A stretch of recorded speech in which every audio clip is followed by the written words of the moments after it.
Oh, hi there. You caught me eating some Quaker cereal.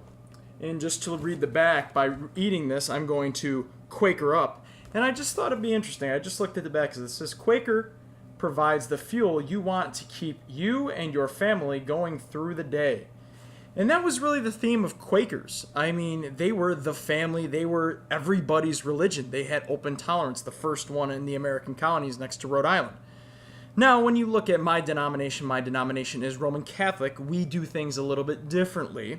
The Quakers, on the other hand, were founded in the 16th century by George Fox in England.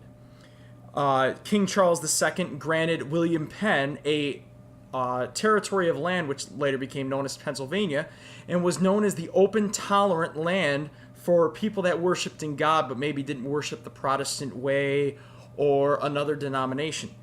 This was known, the Quakers were known as a religious society of friends, which alone sounds like an inviting group that you'd want to be a part of.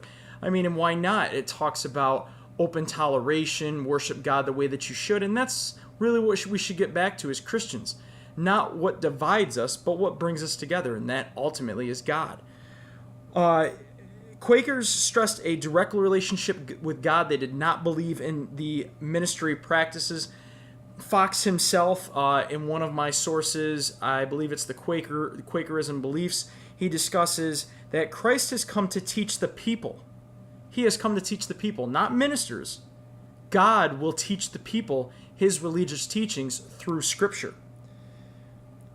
And according to Roger H. Martin in one of my sources, Roger H. Martin was a president and a professor in the Moravian College in Pennsylvania. He stresses that they were pacifists. They dressed very, very plainly. They didn't like to bear arms. They opposed slavery, and they promoted the idea of temperance, this idea of staying away from alcohol, or at least not abusing it. And they avoided oaths. On chapter 13, all of this was stated. They avoided any religious oaths that bounded them by law. They thought that you should have an open relationship with God. And most importantly, they shared their beliefs with their brethren. They talked to one another. Hey man, how's your relationship with God? Mine's good. Yours is good? Awesome. See ya. They had that kind of openness. Now it's like, I don't want to make anyone inconvenient or uncomfortable by talking about my religion. That's what we should get back to. And the last couple points I'd like to make, John Pomfret described them as a group that showed great unity during the American Revolution. This was on page 495.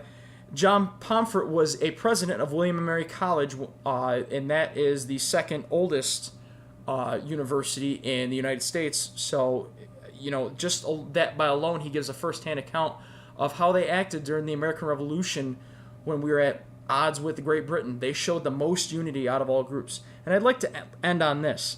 The lack of creed has led to the belief that Quakers do not have beliefs. Most Quakers consider a lack of creed as an invitation and encouragement to exercise an extra measure of personal responsibility to God rather than relying on priests. Quakers rely on self-motivation to achieve spiritual growth. This was promoted in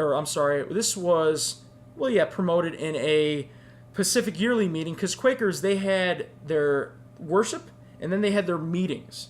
This was promoted in one of their yearly meetings, and this was stated there, and that's also one of my scholarly sources. And that alone just tells you, Quakers were not your typical people. They were people of God, they were people of faith, and most of all, they were the people of unity. So, thank you guys very much for listening. Have a good evening. I'll be looking forward to see your replies. I got to get back to me eating some cereal. Have a good one.